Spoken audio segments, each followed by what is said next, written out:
Bem, amigo, sou o pastor Tupirani, o primeiro pregador preso no regime político democrático. Cá entre nós, para num país que supõe-se liberdade de expressão, tentarem te tolir, você tem que ser muito bom, tem que mexer na ferida de muita gente, mas cada um tem o seu chamado ministerial. Esse é o meu, comprado com sangue.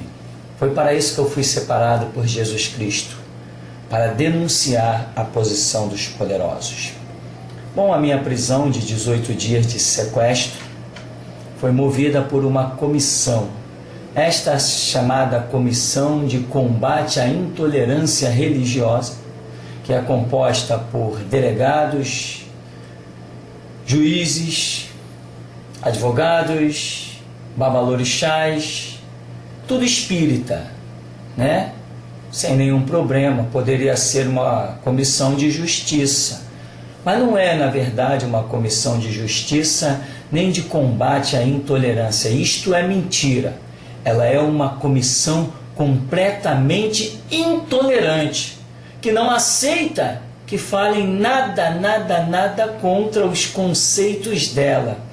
E nós sabemos que todos nós que temos uma vida pública temos que ser suscetíveis aos aplausos e às vaias. Afinal, neste grande circo chamado mundo, todo mundo é aplaudido ou é vaiado.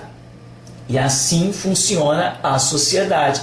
Quem não quer ser vaiado ou aplaudido, que não se meta em vida pública. Nesse país falamos mal do presidente, falamos mal de governador, falamos mal de padre, de papa, de arcebispo, de cardeal, de pastor, de tudo que é político. Falamos.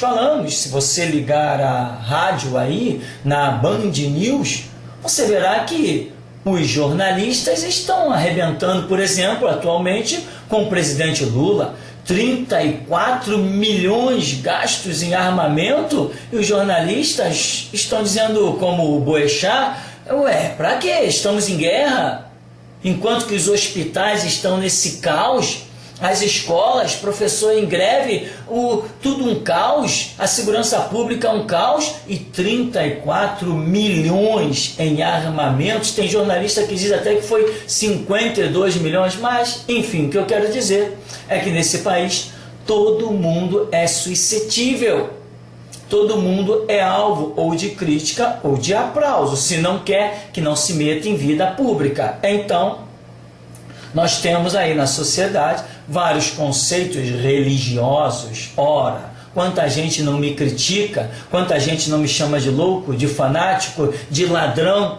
Meu amigo, entra por um ouvido e sai pelo outro, e eu vou vivendo a minha vida, estou de pé, e bem de pé, como se vê que até aqui me tem ajudado o Senhor, o Todo-Poderoso. Então, quem não quer críticas de público, que não se meta com público. Então, eu tenho a língua afiada. Então, no país democrático, eu consegui provocar, denunciar a tal ponto que eles tiveram que armar, como disse Henrique Pessoa, sou delegado, sou espírita e eu armei para você. Foi isso que me foi dito dentro da 6ª DP, aqui pertinho de mim, a 10 minutos a pé. Foi isso que me foi dito ali. Não sei se a proximidade comigo aqui facilitou as armações, também não interessa, porque não tem laços que me possam segurar os pés, não tem cadeias que me possam conter. Eu fui chamado para o ministério,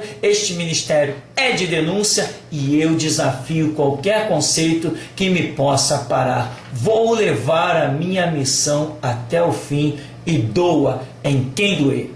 Esta comissão da qual eu estou falando é uma comissão, na verdade, intolerante. O grupo de espíritas contidos nesta comissão se mancomunaram e vieram contra os meus trabalhos da internet. Mas você que acessa os meus trabalhos na internet, você não vê o que eles viram. E olha, o mais fantástico é que o Ministério Público acatou o pedido de prisão. Que coisa impressionante, né? Mas espera, porque a parte do Ministério Público vai chegar. O melhor pedaço eu estou deixando para o final. O melhor pedaço fica para o final. A dona doutora juíza Maria Elisa Peixoto Lubanco decretou a minha prisão. Eu passei 18 dias preso, e que ninguém pense que isso vai ficar por isso mesmo. Não, tem muita briga pela frente. Calma, mas tudo é um por um, como eu já tenho prometido em vídeos anteriores, é um por um, tá? Então, quem eu sou? Eu sou um pregador da Escritura Sagrada. Eu estou aqui diante para minha tela de computador, meu LCD, 17 polegadas. E eu tenho textos que eu vou ler para você, são textos dos trabalhos que estão na internet. Veja bem, existem várias ideologias. Hitler teve a dele, eu considero ele um louco. Se Hitler fosse vivo, olharia para mim e dizia, não, louco é você. Stalin teve uma ideologia, eu digo, aquele camarada era um maluco, não merecia viver. Se Stalin fosse vivo hoje, ele diria que eu não mereço viver. Pegaria o exército dele e mandaria me matar. É assim que acontece ideologias, sabia? Só que a ideologia do Evangelho, ela não discrimina a pessoa de ninguém. Porém, o Evangelho discrimina, sim, conceitos que, segundo a Escritura, são considerados pagãos, satânicos. Então, muitas dessas coisas são ditas, mas nenhum ser humano nesta nação pode apresentar-se perante mim e dizer que eu o tenha ofendido pessoalmente. Agora, quanto a conceitos ideológicos, conceitos doutrinários, religiosos, com certeza sou culpado. Não tolero, não desce na minha garganta nenhuma doutrina a não ser o Evangelho de Jesus Cristo. Por quê? Porque dos outros pratos, um dia eu comi, das outras águas bebi, e agora eu digo, daquelas águas não beberei jamais, porque eu sei a diferença. Eu nasci espírita, fui católico praticante, hoje, por opção e liberdade, sou crente há 23 anos. E não adianta. Eu não vou mudar a minha retórica. Por quê? Porque eu conheci os outros pratos. Hoje o prato do Evangelho me satisfaz plenamente e me dá todas as respostas. Hoje eu me considero livre e não escravo como outrora. Bem, o vídeo é muito rápido. Vamos aos textos? Anote aí.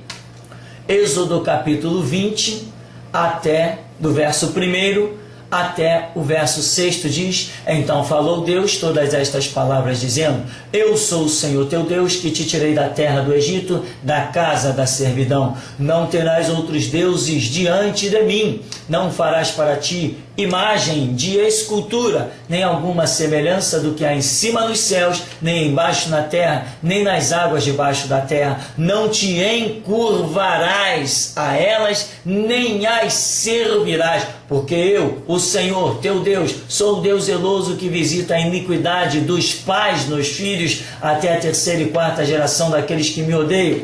E faço misericórdia a milhares dos que me amam e os que guardam os meus mandamentos. Aí, só essa primeira retórica de Êxodo capítulo 20 está dizendo aí que isso é iniquidade, as imagens de escultura. Eu não vou deixar de pregar isso, porque é nisso que eu creio e é isso que há 23 anos eu prego. Vamos lá, Deuteronômio 18, a partir do verso 9 até o verso 13, diz: quando entrares na terra que o Senhor teu Deus te der, não aprenderás a fazer conforme as abominações daquelas nações. Entre ti se não achará quem faça passar pelo fogo o seu filho ou sua filha, nem adivinhador, nem prognosticador, nem agoureiro, nem feiticeiro, nem encantador, nem quem consulte a um espírito adivinhador, nem mágico, nem quem consulte os mortos. Pois todo aquele que faz tal coisa é abominação ao Senhor, e por estas coisas o Senhor teu Deus os lança fora de diante de ti. Perfeito serás, como o Senhor teu Deus. Bem, é o texto bíblico. Eu tenho direito a pregar, eu tenho direito a falar dele. Agoureiros, prognosticadores, quem invoca os mortos. Eu não tenho nada contra quem invoque os mortos, que invoque o cemitério inteiro. É problema de cada um. Pode invocar o que quiser, eu não tenho nada com isso. Porém, tenho o direito de abominar uma doutrina que leve uma pessoa a invocar os mortos. Por quê? Porque creio nessa ideologia que compactua com a Escritura. É nisso que eu creio. Para mim, a Bíblia é a palavra de Deus. Foi ela que me pôs de pé, foi ela que me curou, foi ela que me deu dignidade. Então, senhores, procurem outro caminho. Cortar a minha língua não é possível. Diz então aqui, seguindo o Salmo 115, a partir do verso 2 até o verso 9. Porque dirão os gentios, onde está o seu Deus? Mas o nosso Deus está nos céus, fez tudo o que lhe agradou. Os ídolos são prata e ouro, obra das mãos dos homens. Tem boca, mas não falam. Olhos têm, mas não veem. Tem ouvidos, mas não ouvem. Narizes têm, mas não cheiram. Tem mãos, mas não apalpam. Pés têm, mas não andam. Nem som algum sai da sua garganta. A eles se tornem semelhantes os que os fazem, assim como todos os que neles confiam. Israel confia no Senhor, Ele é o seu auxílio e o seu escudo. É nessa ideologia que eu creio. Eu creio que quem adora as imagens de escultura está morto semelhante a elas, como diz aqui o Salmo 115, que eu estou lendo na tela do meu computador, que é texto bíblico que eu retirei das Escrituras. Eu vou pregar isso enquanto eu viver, e meus dias, acreditem, ainda são um pouco longos. Não que me agrade tanto viver tanto tempo, porque eu sei o reino a que eu pertenço e anseio ir para lá. Mas esse é o texto. Será que eu não tenho direito a ler e colocar na internet um texto que eu creio? Eu não tenho direito a compor as minhas próprias escrituras e poesias e colocar o que eu penso? Tanta gente está colocando tanta besteira lá, inclusive até antissemitismo tem na escritura, pedofilia, isso sim tem que ser até certo ponto combatido, até certo ponto. A pedofilia é radical, claro, mas antissemitismo. E sobre isso ainda vem uma palavra aí que vocês vão ver, uma coisa da qual eu fui acusado e tenho como provar que não foi verdadeira. A coisa vai ficar meio séria para o lado de algumas pessoas que tem nome de delegados. A coisa vai ficar séria, muito séria. A coisa já está pronta, inclusive, tá ok? Só estou esperando a hora certa de colocar para fora. Então, eu tenho liberdade. Eu não estou aqui agredindo um católico. Eu estou aqui dizendo que a ideologia católica das imagens de escultura e do espiritismo, eu não compactuo com elas. Quer ver uma coisa? Isaías, capítulo 8, versos 19 e 20. Quando, pois, vos disserem, consultai os que têm espíritos familiares, você sabe, né? E os adivinhos, você sabe, que chiureiam e murmuram entre os dentes. Nós conhecemos isso muito bem. Porventura não consultará o povo ao seu Deus? A favor dos vivos, consultar-se-ão os mortos? É uma ironia na pergunta bíblica. O verso 20. À lei e ao testemunho. Se eles não falarem segundo esta palavra, é porque não há luz neles. A Escritura está criticando.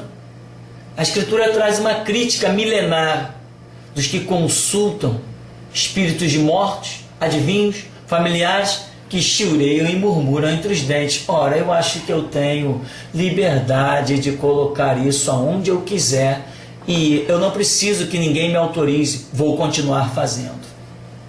Isaías 45, do verso 20 ao 22. Congregai-vos e vinde, chegai-vos juntos, os que escapastes das nações. Nada sabem os que conduzem em procissão as suas imagens de escultura, feitas de madeira, e rogam a um Deus que não pode salvar. Anunciai e chegai-vos e tomai conselho todos juntos. Quem fez ouvir isto desde a antiguidade? Quem desde então anunciou? Porventura não sou eu, o Senhor? Pois não há outro Deus senão eu, Deus justo e salvador, não há além de mim. Olhai para mim e sereis salvos, vós todos os termos da terra, porque eu sou Deus e não há outro. Bem, a Escritura está dizendo que nada sabem os que carregam em procissão as suas imagens de escultura. Eu não tenho nada contra as pessoas que carregam em procissão as suas imagens de escultura. Não tenho nada contra elas. Nada. Na minha porta bate constantemente essas pessoas. E eu estou pronto a ajudá-las como cristão. Me sinto na obrigação de estender a minha mão ao próximo. Mas tenho direito de abominar a ideologia do meu próximo. Não tenho direito de lançar mão dele. Não tenho direito de agredi-lo. Não tenho direito de ofender a sua pessoa, a sua personalidade, mas tenho o direito de discordar das suas retóricas. Eu já fui aluno nos colégios e já discordei de professor de filosofia, já discordei de professor de matemática, de física e de ciências pelos caminhos que usavam. Afinal de contas, o professor não é a autoridade máxima dentro de um colégio. A autoridade máxima dentro de um colégio é a ciência. E quem pesquisa e estuda, esse sabe. Se o professor é bom, pode ser até que ele saiba também. Bom, eu não posso demorar muito. Diz Atos 16, do verso 16 até o 20. Aconteceu que indo nós à oração, está escrevendo, é Lucas, nos saiu ao encontro uma jovem que tinha espírito de adivinhação, a qual, adivinhando, dava grande lucro aos seus senhores. Esta, seguindo a Paulo e a nós, clamava dizendo: estes homens que nos anunciam o caminho da salvação são servos do Deus Altíssimo. E isto fez ela por muitos dias, mas Paulo, perturbado, voltou-se e disse ao Espírito: em nome de Jesus Cristo te mando que saias dela. E ela na mesma hora ficou liberta, na mesma hora o Espírito saiu. E vendo seus senhores, olha aí, vendo seus senhores que a esperança do seu lucro estava perdida, prenderam Paulo e Silas e os levaram à praça à presença dos magistrados. E, apresentando-os aos magistrados, disseram: estes homens, sendo judeus, perturbaram a nossa cidade. Ainda diz mais: e nos expõe costumes que não nos é lícito receber nem praticar, visto que somos romanos. E a multidão se levantou unida contra eles, e os magistrados, rasgando-lhes as vestes, mandaram açoitá-los com varas. A história é antiga, né? O que vai fazer agora? Atos 16. Você aí que quer a verdade, consulte lá, olha, que um espírito de adivinhação, Paulo teve a autoridade em Cristo Jesus para expulsá-lo. Mas os seus senhores dizem: agora, quem vai faturar para a gente? Querido, sinto muito, mas doa em quem doer. Romanos 1, 23. Romanos, capítulo 1, a partir do verso 23 até o 32, uma leitura rápida, tá? Porque eu tenho pouquíssimo tempo. E mudaram a glória do Deus incorruptível em semelhança de imagem de homem corruptível, de aves, de quadrúpedes, de répteis. Por isso Deus os entregou à concupiscência de seus corações, à imundícia, para desonrarem seus corpos entre si. Pois mudaram a verdade de Deus em mentira e honraram e serviram mais a criatura do que o Criador, que é bendito eternamente. Amém. Por isso Deus os abandonou às paixões infames, porque até as suas mulheres mudaram o uso natural, ao contrário da natureza. E semelhantemente também os homens, deixando o uso natural da mulher, se inflamaram em sua sensualidade uns para com os outros, homens com homens, cometendo torpeza e recebendo em si mesmos a recompensa que convinha ao seu erro. E como eles não se importaram de ter conhecimento de Deus, assim Deus os entregou um sentimento perverso para fazerem coisas que não convêm. Estando cheios de toda iniquidade, prostituição, malícia, avareza, maldade, cheios de inveja, homicídio, contenda, engano, malignidade, sendo murmuradores, detratores, aborrecedores de Deus, injuriadores, soberbos, presunçosos, inventores de males, desobediência aos pais e às mães, nécios, infiéis nos contratos, sem afeição natural, irreconciliáveis, sem misericórdia, os quais, conhecendo a justiça de Deus, que são dignos de morte os que tais coisas praticam, não somente as fazem, mas também consentem aos que as fazem. Diz ainda aqui, Apocalipse 21, 6. Apocalipse 21, do 6 até o 8 diz: e disse-me mais: está cumprido, eu sou o alfa, o ômega, o princípio e o fim. Esse é Jesus falando. E quem quer que tiver sede, de graça lhe darei da fonte da água da vida. A água da vida significa a palavra de Deus. Quem vencer dará todas as coisas, eu serei seu Deus, ele será meu filho. Mas quanto aos tímidos, significa covardes, aos incrédulos, os que ouvem a verdade, mas não a querem, aos abomináveis, aos homicidas, aos fornicadores, aos feiticeiros, aos idólatras e todos os mentirosos, a sua parte será no lago que arde com fogo e enxofre, que é a segunda morte, condenação eterna. Apocalipse 22, do verso 11 ao 20, diz assim: quem é justo, faça justiça ainda. Quem está sujo, que se suje-se mais ainda. Verso 12: e eis que cedo venho, e o meu galardão está comigo para dar a cada um segundo as suas obras. No verso 14, Apocalipse 22, 14: bem-aventurados aqueles que guardam os meus mandamentos, para que tenham direito à árvore da vida e possam entrar na cidade pelas portas. Ficarão de fora os cães, os feiticeiros, os que se prostituem, os homicidas, os idólatras e qualquer que ama e comete a mentira. Apocalipse 22, 18: porque eu testifico a todo aquele que ouvir as palavras da profecia deste livro, se alguém lhes acrescentar alguma coisa, Deus fará vir sobre ele as pragas escritas neste livro. Se alguém tirar qualquer coisa das palavras desta profecia, Deus tirará sua parte do livro da vida e da cidade santa que estão escritas neste livro. Apocalipse 22, 20: aquele que testifica estas coisas diz: certamente cedo venho, ora vem, Senhor Jesus. Se você quer a verdade, vá em busca dela. Ela está aí na Escritura, está para todos. Mas quanto a mim, sinto muito. Não tenho nada contra a pessoa de ninguém, mas ideologia para mim de vida é a glória da palavra de Deus. Doa em quem doer.